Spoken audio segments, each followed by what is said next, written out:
봉독해 주신 말씀에 근거해서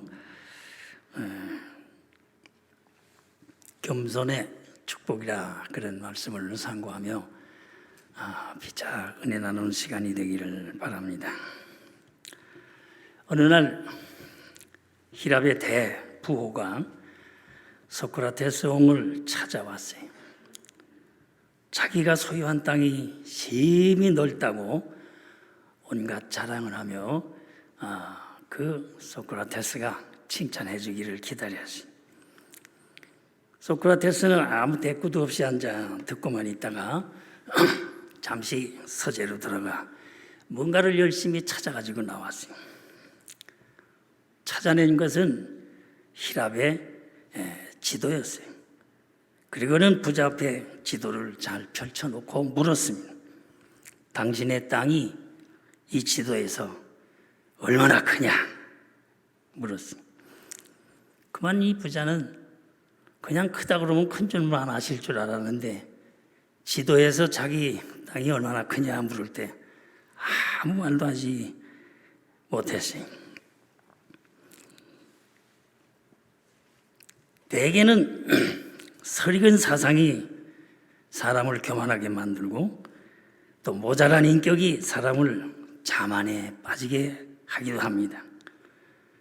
교만은 스스로를 우쭐대게 만들고 자신을 광고하게 만들고 경건으로 위장하며 배우처럼 연출하게 하기도 합니다. 외식과 과장과 자기 선전에 연연해 하던 바리새인의 신앙 자세를 좋아하는 사람은 아마 아무도 없을 겁니다. 그런데 성경에 보면 좀 회의가 오는 때가 있어요. 그토록 잘못됐다 싫어했던 바리새인들이었는데 왜 그들만도 못한 크리스찬들이 오늘날 많아졌는가 하는 데 문제가 있습니다. 바리새인들은 그래도 율법에 지나칠 만큼 열심히 있었습니다. 일주일에 몇 번씩 구제와 자선도 베풀었고 하루에도 정확히 시간을 정해서 3번의 기도 생활을 했습니다. 저들의 충성은 사랑과 용서와 관용보다는 정죄와 몰인정하고 교만한 그런 대표적인 종교인으로 비난을 받아왔습니다. 그러나 오늘의 크리스찬들은 어떻습니까? 적어도 체면유지의 신앙생활은 해야 되지 않을까 그런 생각을 해요. 어떤 때는 대형교회고 교회 수가 많이 늘어난 것을 자랑도 하고 세례교인을 많이 만들어 놓은 것은 참 잘하는 일 같은데 정말 크리스찬다운 예수의 사람을 얼마나 많이 만들었는가 할 때는 좀 문제가 있습니다. 작은 결의 하나 가지도 서로 용서하지 못하고 이러니 저러니 교파를 갈라 싸우고 분열하고 이런 어려움을 당할 때 그런 회의가 들지 않을 때가 없어요. 사람이 적어도라는 이 적어도라는 삶의 한계를 그어놓고 살아야 하는 것이 마땅합니다. 오늘이야 은혜 받았다고 능력이 있다고 내가 주님의 뜻대로 능치 못할 것이 없다고 절제하지 아니하고 아무렇게나 다 할 수 있습니까? 아니죠. 오늘 우리 크리스찬들은 적어도라는 게 있어요. 기독교의 양심을 가지고 난 그건 못하겠다 그런 생각도 가지고 있어야지. 바리새인을 비방하기 전에 이 바리새인을 비난하는 새로운 바리새인들만 많아지게 된다고 그러면 앞으로 이거 어떻게 되겠나 말이에요. 파스칼은 이런 경고를 했어요. 종교인 가운데 교만한 자가 많고 성직자일수록 더 그렇다고 이런 말 할 때는 깜짝 놀랐어요. 저도 은퇴하고 나서는 기도 제목 중에 하나가 게으르다가 잘못하면 엘리제 사장과 같이 그건 하나님 앞에 욕을 보이지 않을까? 그게 제일 어렵습니다. 그래서 성도 간에 자꾸 교제도 하고 그러는 이유 중에 하나가 만나야 조금 그래도 정신을 차리게 된단 말이에요. 요즘 겸손하게 산다는 것처럼 어려운 말은 없어요. 요즘 들려오는 우리네 정치 현실을 보게 되면 대선을 앞두고 서로 음해하고 비방하고 비난하고 고발이 난무하는 소식을 들어볼 때에 도대체 겸손이라는 것은 오히려 패배의 지름길인 것 같아요. 지금 세상이 어떤데 겸손이 이게 지금 무슨 상관입니까? 수단 방법을 가리지 않고 이겨야 불법도 정의가 되는 이 흙탕물 속에서의 진흙 싸움 속에서 저들의 강조하는 답은 뭐든지 개혁해야 된다는 거예요. 경제개혁, 사법개혁 많이 외칩니다. 우리 조국의 앞날을 이렇게 생각해 볼 때 좀 걱정스러워요. 겸손한 사람을 찾아보기가 심히 어렵다는 말이에요. 정치계만 아니라 오늘 이 사회 속에 모두가 우리가 이 당위성 속에 롤을 잘 지키고 내가 지키면 나도 지키고 이 율법을 잘 지키고 이 법을 잘 지켜나가면 이상 사회를 만들어 갈 것 같지만은 서로 포용하고 이해하는 것은 심히 어려운 것이. 지나간 역사 속에서도 많이 찾아보게 됩니다. 필리핀의 마르코스 대통령의 종말이 똑똑히 보여주는 걸 볼 수 있습니다. 그의 말로가 독재자의 말로로 입증해 주는 듯합니다. 이 마르코스란 말은 성경에 마가라는 말이에요. 예? 마르코스 대통령은 경우에 따라 독재자의 얼굴과 크리스찬의 두 얼굴을 가진 정치가였습니다. 독재자일 때는 대단히 교만한 사람이었습니다. 크리스찬으로 자처할 때는 필리핀 민족의 아버지다 이렇게 알려졌습니다. 따라서 그의 교만은 겸손을 짓눌러 독재자로서의 비극적인 종말을 스스로 자초했던 것이. 그러나 마르코스 전임 대통령이었던 로먼 막사이사이라고 하는 대통령은 그렇지가 않았습니다. 그는 대장장의 아들로 태어났음에도 불구하고 한 번도 비굴하거나 비겁하지 아니하고 가난에 지지 않았고 역경에 꺾인 일도 없었습니다. 그를 그토록 위대하게 만들었던 것은 그의 겸손한 자세였습니다. 그는 대통령이 되어서도 나의 직책은 대통령입니다. 그러나 나의 마음은 항상 이 나라의 작은 한 병사일 뿐입니다. 라고 말하면서 겸손한 길을 갔습니다. 오늘 우리가 기도해야 될 것은 정말 나라와 민족을 위해서 겸손한 지도자가 나오기를 기도해야 될 줄로 믿습니다. 진실로 남으로부터 존경을 받고자 하면 겸손해야 된다는 거 모르는 사람이 없어요. 그런데 정말 겸손하다는 건 왜 그렇게 힘든지 몰라요. 여러분, 우리가 얼굴을 좀 굳게만 가지고 있어도 교만해 보인다고 그랬어요. 저는 신방하다가 어떤 권찰이 목사님 다 오늘 은혜 받았는데 좀 무서워요 그럴 때 제가 집에 가서 막 속상해했어요. 조금 외모도 인자하고 좀 겸손한 그런 모습을 가지면 어떻겠나. 그러나 한 가지 소망이 있는 것은 소도둑놈같이 생겼어도 그 속은 겸손하다고 하면 그건 합격입니까? 낙제입니까? 네? 합격이지. 외모가 중요한 것이 아니라 우리의 겸손한 자세를 가질 수 있다면 여러분, 그는 큰 은혜의 축복을 받을 사람인 줄 믿습니다. 사람들 앞에서 크게 외칠 것이 아니라 조용히 피와 땀을 흘리며 뒤에서 봉사하고 숨어서 일하고 정말 아끼고 영혼을 사랑하는 그것이 겸손입니다. 겸손 정말 어려운 덕목이에요. 요즘 같이 각박한 세상에 삥삥삥삥 돌아가는 세상에 뭐 아직도 그런 덕목을 찾아? 아니, 노출이 지나친 여인이 천해 보이는 것처럼 오만한 자의 자기 선전은 더 속되게 보이는 것이. 자신의 부족을 시인할 줄도 알고 사실을 사실대로 인정할 줄 알고 죄를 죄로 여기는 자세가 겸허한 자세가 아닌가, 그런 생각을 해봐요. 우리가 아무리 나이가 고령이고 사회적인 지위가 높아졌다고 해도 자신의 부모 앞에 자식답게 서는 자세를 갖추어야 하고 창조주 하나님 앞에서는 피조물의 본연의 자세로 서야 참다운 겸허인 줄 믿습니다.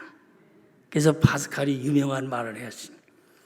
여러분, 왕자 앞에서는 머리를 숙여야 합니다. 학자 앞에서는 무릎을 꿇어도 좋습니다. 그러나 나사렛 예수 앞에서는 다 같이요 가슴을 조아려야 합니다. 너무 멋진 말이. 여러분, 왕자 앞에서는 머리를 숙이고 학자 앞에서는 무릎을 꿇어도 좋지만은 나사렛 예수 앞에서는 우리의 가슴을 조여야 한다. 겸허한 자세는 항상 속이 꽉 찬 이삭처럼 고개를 숙인다고 말합니다. 하늘의 미랄이 썩는 괴로움이 없이는 풍성한 수확이 없는 것처럼 촛불도 타는 아픔이 없이는 빛을 발할 수 없다고들 말합니다. 오직 겸손한 자세만이 세상을 위하여 무엇인가 공헌할 수 있습니다. 우리가 잘 알면서도 이 겸손의 덕목을 완성하기가 너무 힘들다는 것이 어떻게 해야 될까요? 우리의 수양으로, 결심으로? 아니, 성령을 의지해야 될 줄 믿습니다. 늘 그쪽 덕목을 생각하고 사랑도 우리가 너무 많이 알아요. 그 겸손이라는 것 때문에 평생을 망치는 사람들도 얼마나 많이 있는지 몰라요. 겸허하고 겸손한 자세는 신앙의 아주 기초입니다. 겸손한 사람일수록 이웃을 진실로 사랑하는 사람입니다. 겸손할수록 주님의 뜻을 잘 성취할 수 있고 십자가의 길을 제대로 달려가는 성공한 크리스찬이 될 줄로 믿습니다. 교만한 사람일수록 남의 겸손을 헛듣고 죄가 많을수록 부끄러워하기보다는 남의 약점을 가혹하게 폭로하는 것이 이 세상의 삶이 유치한 위험을 가지고 스스로 사나운 심판자가 되기도 하고 남이 인정해주지 않는 권위를 가지고 목에 힘주어 목청을 높이지만은 그 나팔 소리는 힘을 잃고 맥 빠진 산울림에 불과할 뿐이. 그러므로 성실과 경건한 인격은 겸손에서만 우러나올 수 있는 줄 믿습니다. 자녀들이 온 가정에 겸손한 분위기가 될 때 자녀들이 공부 잘해요. 집에 사람들이 엄성을 높이고 교만한 가운데 있으면은 그냥 경쟁을 해서 1등만 해야 된다고 강조하면 잘 될 수가 없어요. 요즘 여성 파워가 상당히 강조되는 그런 세상을 살아가고 있습니다. 그래서 벌써 일찍부터 여성의 인권을 얘기하고 여성의 이 사회의 지위와 여성의 이 권위와 이런 모든 것들이 상당히 업되어 있어요. 그런데 여성들이 교만해졌다고 보기보다는 삶의 스타일이 바뀐 것은 아닌가 그런 생각을 해봐요. 여자들이 너무 설친다. 아니에요. 뭔가 달라졌어요. 겸손이라니까 무조건 비굴하게 자신을 낮추고 불의 앞에서도 망설이거나 주저하는 것이 아니에요. 그래서 다니안 제임스라고 하는 사람이 미국 기업을 휩쓴 12명의 여걸이라는 책에서 이렇게 얘기했습니다. 성공한 여성들이 한결같이 지니고 있는 두드러진 특징 중에 하나는 균형 잡힌 확고한 자신감입니다. 얼굴의 아름다움이 아니라는 것이. 그것은 사무실에 들어가는 순간 드러나는 행동 방식에서부터 유머 감각에 이르기까지 이들이 취하는 모든 일에 유머 감각과 자신감이 숨어 있다는 것. 이들이 표출하는 자신감은 다른 사람들의 반감을 사는 오만이나 자기 중심적인 태도와는 거리가 멀고 오히려 그것은 확신과 여유와 안정이라는 차분한 의미를 가지고 있는 정말 여성다운 부드러움의 겸손한 자신감이다. 이렇게 얘기했어요. 자신감은 어느 날 갑자기 이를 악물고 결심을 해서 생기는 것은 아닌 것 같아요. 자기 내면의 실력을 채워갈 때 자기도 모르게 조용히 쌓이는 실력 장점이 될 줄로 믿습니다. 중요한 것은 자기 내면의 세계를 채우면 채울수록 자신감도 생기고 부드러움과 겸손도 함께 자란다는 사실이. 그러기에 여러분이 기도가 얼마나 중요한지 몰라요. 말씀을 잘 묵상하고 우리 내면 세계를 자꾸 연단시키게 될 때 겸손도 큰 은사로 나타날 줄 믿습니다. 그러기에 조용히 내면의 세계에 오늘 저와 여러분들은 이 신앙생활을 통해서 자꾸 키워가야 될 줄로 믿습니다. 주님은 공생의 기간 동안 그를 따르던 사람들에게 많은 모습들을 보여줬지만 성경에 보면 읽으면 읽을수록 정말 기가 막혀요. 복음서를 계속해서 사복음서만 계속 읽어본 적이 있어요. 거기 보면 예수님은 인생을 보실 때마다 불쌍히 여기시고 민망히 여기다 못해 우시기까지 하셨어요. 진정한 겸손은 값싼 동정이 아니라, 지금 우리가 생각하는 값싼 동정이 아니에요. 우리는 동정을 받아서 좋아하는 사람 아무도 없습니다. 그러나 진실한 이 민망히 여기는 마음, 불쌍히 여기는 마음, 이 긍휼히 여기셔서 예수님은 저들을 불쌍히 여기시고 용서해 주시고 구원을 베푸시되 다 같이요, 하나님의 자녀로 삼아 주시고 하나님의 자녀로까지 인쳐 주셨습니다. 여러분, 이 개정성경 보면 마태복음 20장 34절 말씀 보면 예수께서 불쌍히 여기사 그들의 눈을 만지시니 곧 보게 되었다 그랬어요. 개역성경 보면 똑같은 마태복음 20장 34절의 말씀 보면 예수께서 민망히 여기사 저희 눈을 만지시니 그랬어요. 이거 보면 복음서 전체 구석구석 보면 불쌍히 여기고 긍휼히 여기고, 네? 안타까워하셨어요.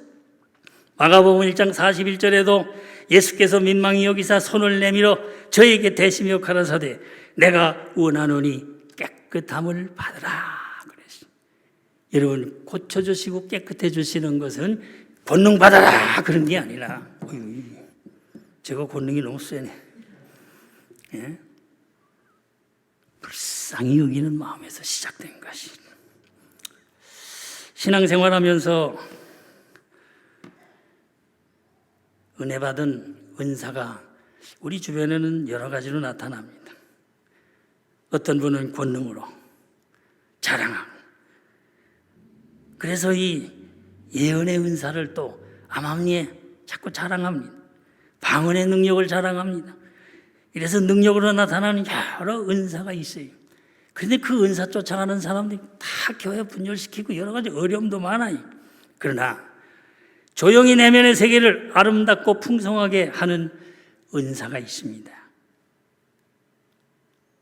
구속의 기쁨과 사죄의 은총에 너무 감업해서 감사하고 기뻐하고 찬송하고 기도하다 보니 다 같이요, 눈이 열리는 은사가 생겼습니다. 그래서 뭐 투시의 은사가 아니에요.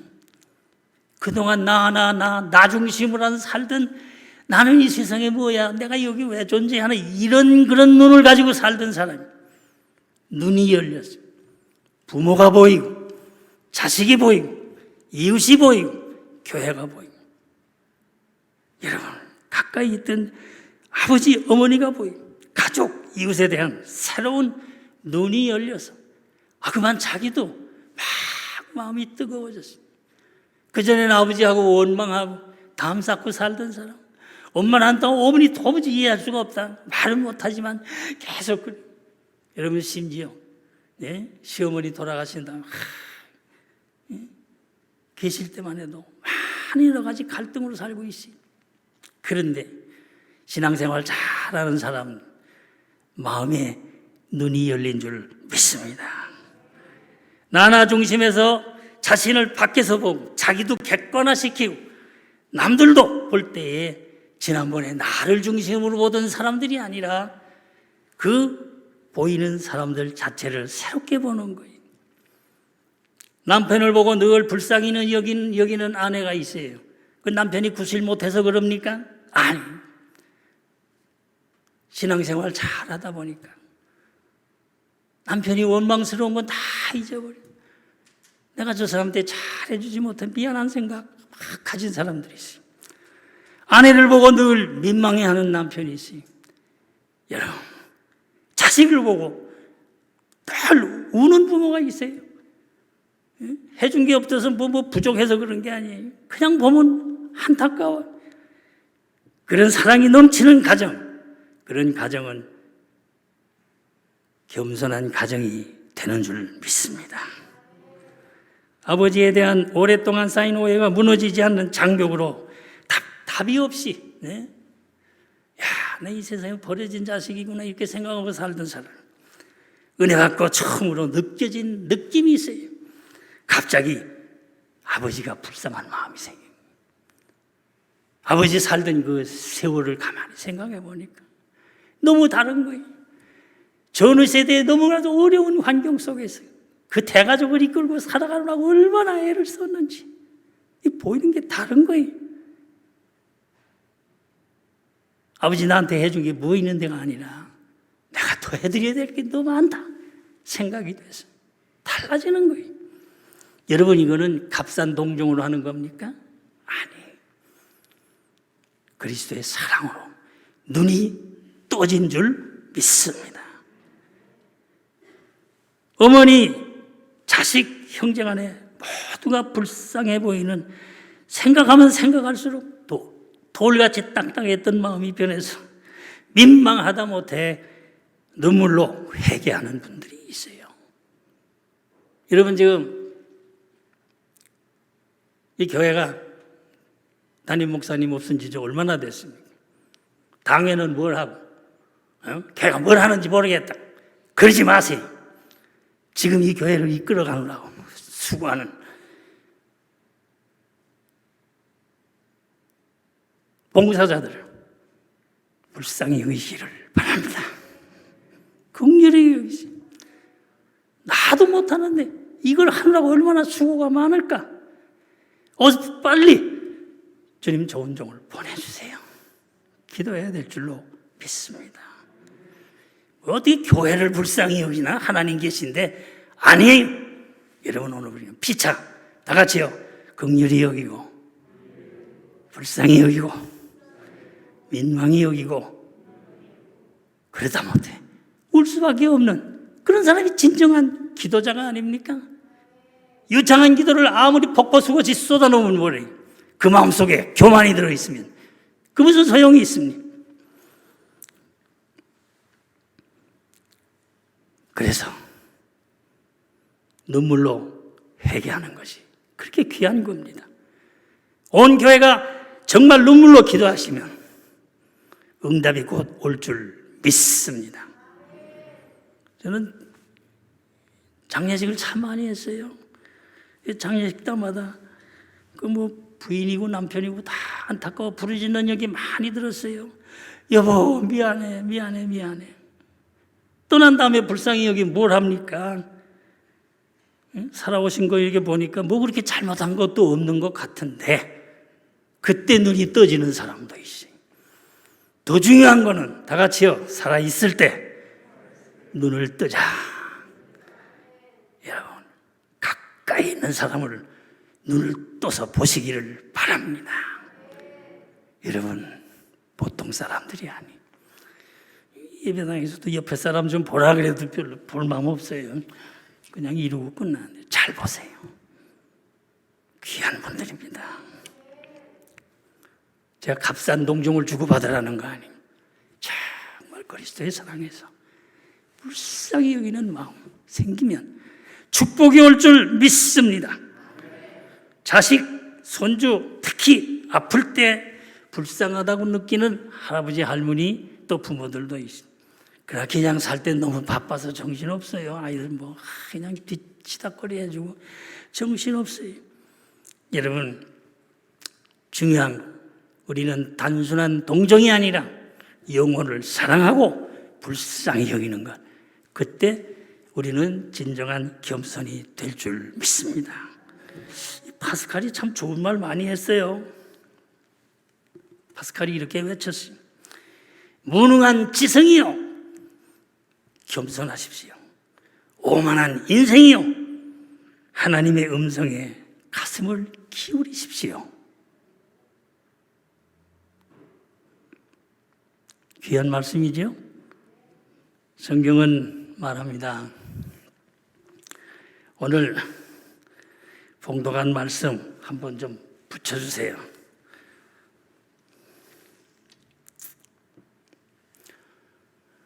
다 같이요, 봉독해 봅니다. 다 같이요. 젊은 자들아, 이와 같이 장로들에게 순복하고 다 서로 겸손으로 허리를 동이라. 하나님이 교만한 자를 대적하시되 겸손한 자들에게는 은혜를 주시느니라. 그러므로 하나님의 능하신 손 아래서 겸손하라. 때가 되면 너희를 높이시리라. 여러분 스스로 다른 방법으로 높아지는 방법 없습니다. 겸손할 때 높아지는 줄 믿습니다. 우리의 대화 속에서도 사실은 겸손한 게 참 중요한 것 같아요. 존귀한 은총을 받게 될 줄로 믿습니다. 베드로 사도는 형제들 간에 겸손하라고 간곡히 부탁합니다. 말씀을 마칠 거예요. 베드로전서 3장 8절에서 9절 말씀 보면 마지막으로 말하노니 너희가 다 마음을 같이하여 동정하며, 다 같이요, 동정하며 형제를 사랑하며 불쌍히 여기며 겸손하며 악을 악으로 욕을 욕으로 갚지 말고 도리어 복을 빌라. 이를 위해 부르심을 받았으니 너희가 복을 이어받게 하려 함이라. 여러분, 하나님께 졸라서 복 받기를 원하는 게 중요한 거예요. 오늘 이 복의 비결을 우리가 배워서 승리하시기를 주님의 이름으로 축원합니다. 마지막 한 절만 더 봉독하고 끝낼 거예요. 야고보 4장 6절 말씀. 지금 하기 어려우니까 그냥 제가 봉독합니다. 그러나 더욱 큰 은혜를 주시나니 그러므로 일렀을 하나님이 교만한 자를 물리치시고 다 같이요 겸손한 자에게 은혜를 주신다 하였느니라. 겸손한 자에게 은혜의 축복을 받게 되는 줄 믿습니다. 꿈에라도 교만하지 말고 겸손을 사모하는 주의 종들이 되기를 주님의 이름으로 축원합니다. 오늘로 마지막 봉독한 그 말씀 속에 보면 젊은 자들아 다 이와 같이 장로들에게 순복하라. 잘못하는데 뭘 순복을 하노? 아니, 여러분 오늘 우리 교회에서는 어느 누구 한 사람 소홀히 할 데가 없습니다. 다 우리가 불쌍히 기도하고 간절한 마음으로 민망히 생각하고 사랑으로 온전히 허리를 띠게 될 때 주의 귀한 종이 올 줄 믿습니다. 기도하십시오.